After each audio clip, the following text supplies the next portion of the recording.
Siis see ventsüsteem on sihuke asi, et seal on vaja natuke tegeleda. Et teoorias meil ei olegi eriti palju jäänud selle projekti raames. Nii, ehk siis suur ülesanne on see, selle nädala ülesanne, ehk siis paigaldada oma majasse, igalühel oma maja venttorud. Ja see peaks olema siis niimoodi, et igas toas peaks olema sissepuhe ja väljatõmbetoru. Siis ventagregaat ise võiks olla kuskil tehnoruumis. Kui tehnoruumi ei ole, siis garaažis. Kui garaaž ei ole, siis kuskil, kus ta ette ei jää. Ehk siis agregaat on tavaliselt suhke kast, mis on ütleme meeter korda meeter ja sügavus on ka mingi 50 sentimeetrit. Tavaliselt pannakse lakke. Tavaliselt see on tehnoruum, aga kui seda ei ole, siis mõnikord pannakse esikusse ka. Aga selle suurem mure on see, et ta teeb nagu lärmi, müra. Nii, sissepuhe, väljatõmme ja vormistus. Nii, ja ma panin siia paar näidist kohe juurde. See näidis, mis ei ole kõige parem näidis. Aga kui te nüüd zoomite sisse, see on kortermaja mingisugune. Siin on agregaat. Vist välja ei loe, aga see on mingi esiku mingisugune kaapi moodi asi äkki. Ja sealt siis stardivad torud. Need, mis on sissepuhe, on siis näidatud noolega, et õhk läheb sisse tuppa. Need, mis on väljatõmme, on siis näidatud noolekesega, et õhk läheb siis torusse.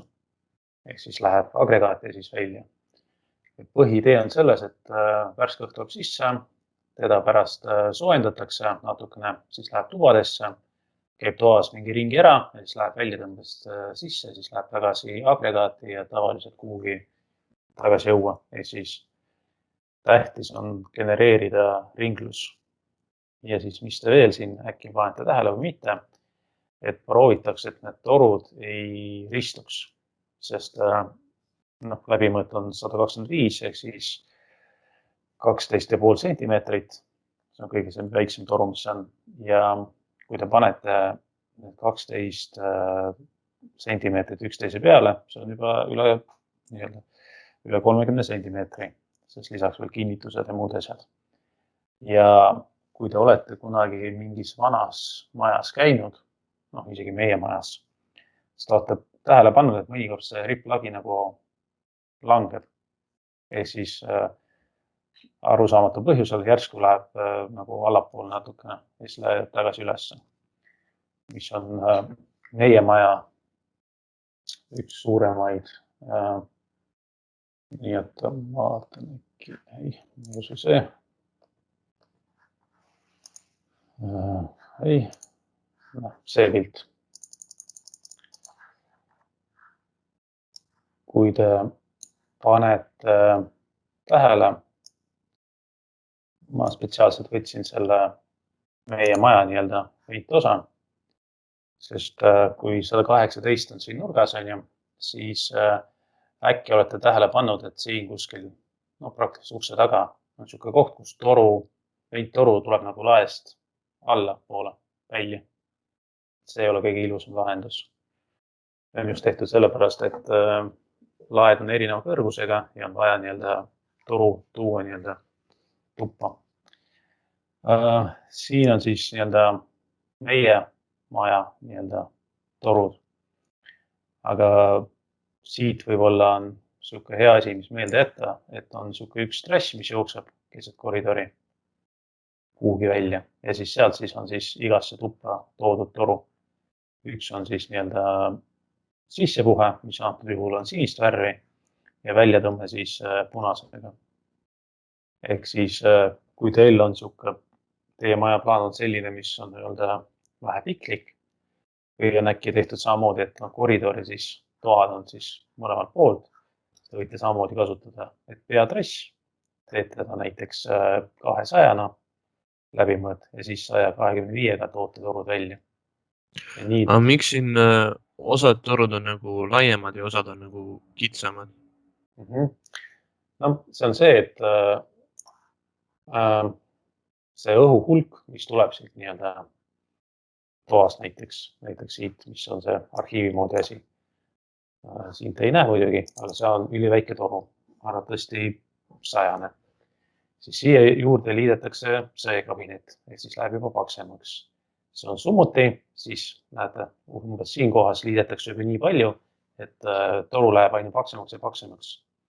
See on selleks, et kui te jätkate pikema distantsi peale ühe väikse läbimõõduga, tekib siuke olukord, kus ventilatsioonis tekib nagu see vilistamise hääl, sest õhk hakkab jube kiiresti liikuma. See tähendab seda, et selleks, et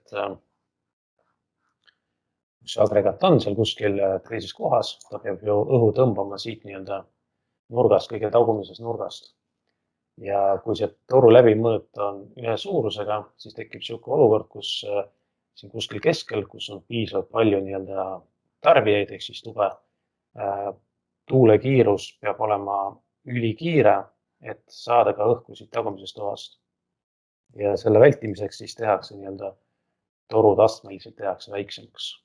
Et teie majades, kui nad on eramaja, siis seal arvatavasti, kui teil ei ole mingi ülisuur maja, kui ta on siuke standardne 125-150 ruutmeetrit, siis enamus torusid tehakse läbimõõduga 125, äärmisel juhul, kui on mingisugune näiteks ülisuur tuba, näiteks kui teil on elutube köök kokku pandud.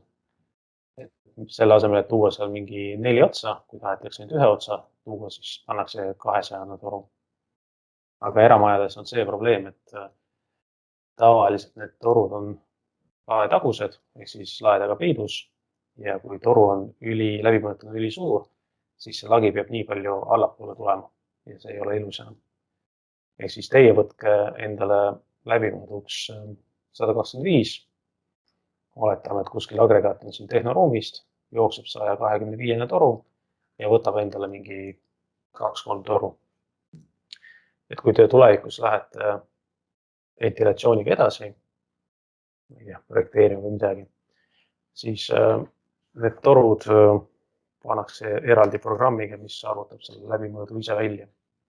Ehk siis määratakse tubade kubatuur, ehk siis kui suur ta on ja programm ise määrab siis toru läbimõõdu vastavalt.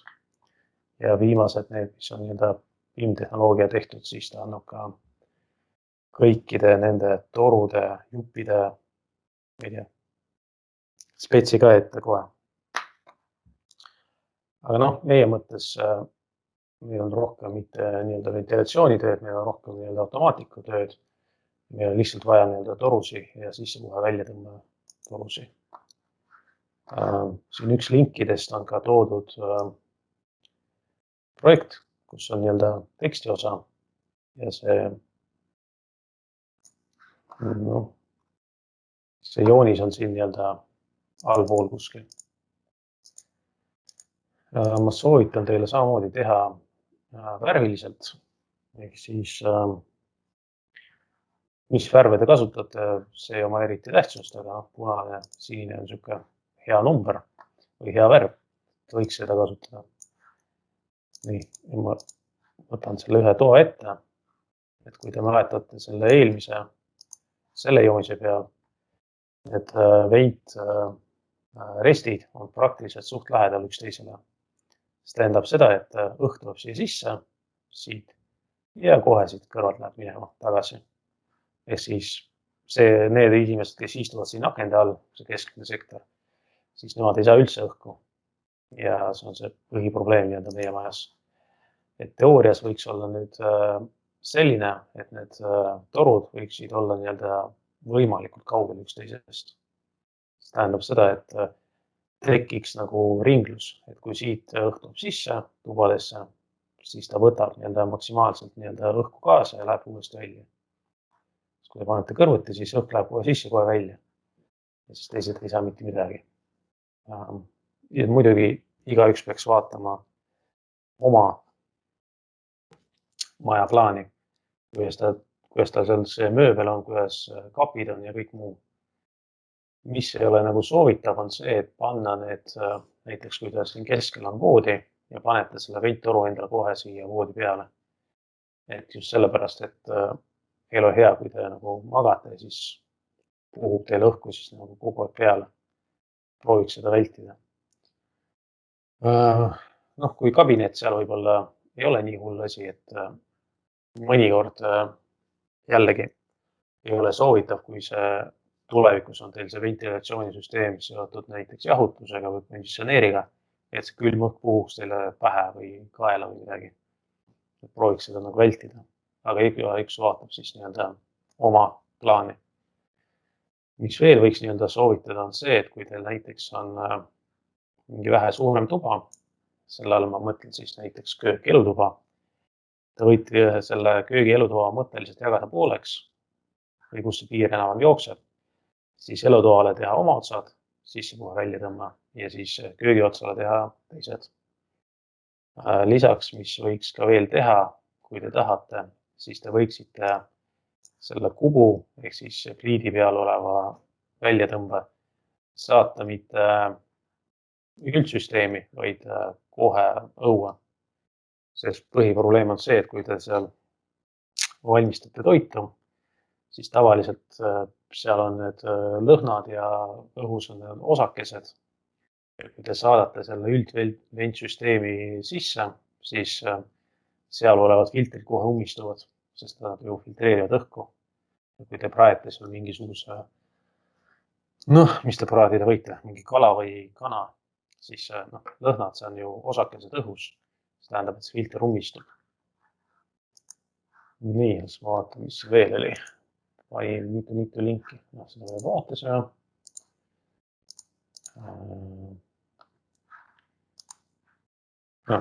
Siin oli mingi tekstiosa, saate lugeda ventilatsioonist natuke lähemalt. Enda arust ma panin ka mingi õpilase töö. Praeguses etapis teil on vaja ainult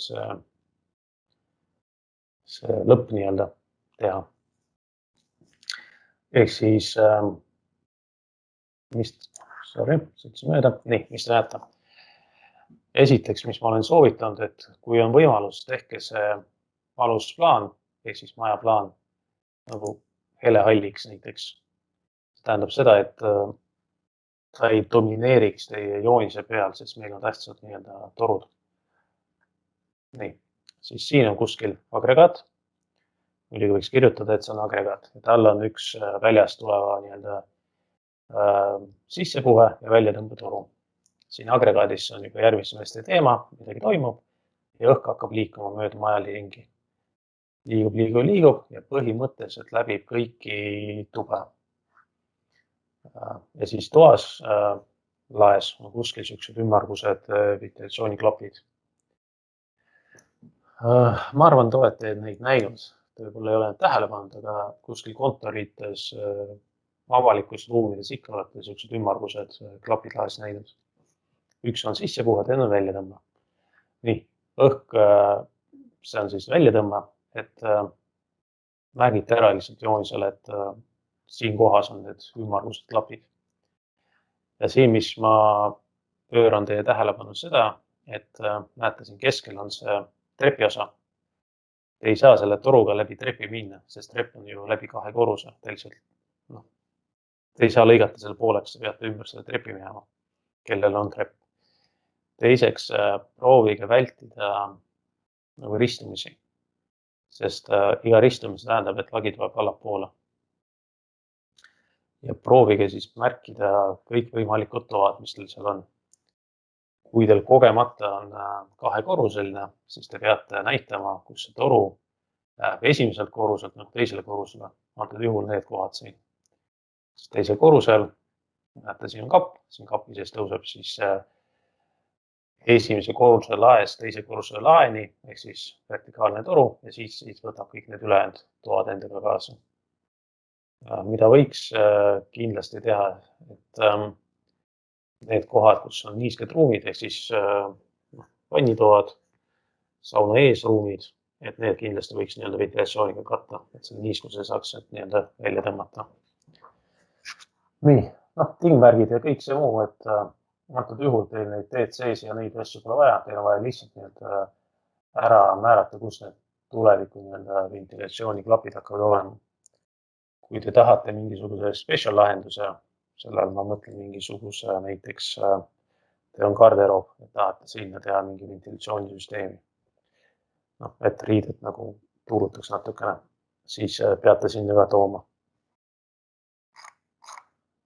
Nii, jah, et ma ei hakanud seda välja lõikama, et see on mõttetu, ehk siis lihtsalt vaadake need osad, mis teil vaja on. Ja siit vist oli veel üks näidis vanast majast. Sõitsin mööda.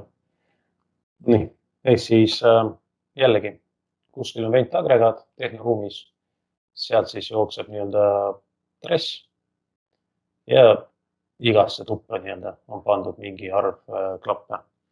Ehk siis, kuna me ei ole teiega nii-öelda ventilatsiooni inimesed, meie tuleviku eesmärk on hakata ventilatsiooni juhtida, ehk siis see on meie automaatika osa. Siis praegu ei pööra tähelepanu selle läbimõõdule ja siis nii-öelda arvule, sest päris maailmas see toimub kõik tavaliselt nii-öelda ühe nupu vajutusega. Aga noh, neid programme meil ei ole. Lihtsalt tehke nii, et ühes toas oleks sissepuhe ja väljatõmme. Ja proovige vältida nii-öelda ristumisi ja proovige vältida nii-öelda trepikoja tõusu. Ehk siis näete, siin on väga hea näidis. Trepp on siin näiteks tõus on ju.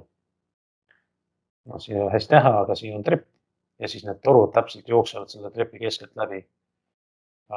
Kui on võimalik teha nii, et see läheb kas nüüd trepi alt kuidagi, nii et inimene ei peaks iga kord üle selle trepi hüppama, siis võib olla, sest see, mis on siin juba see vahemik, see on juba podest, et see peaks olema juba esimese korruse lae tasapinnas.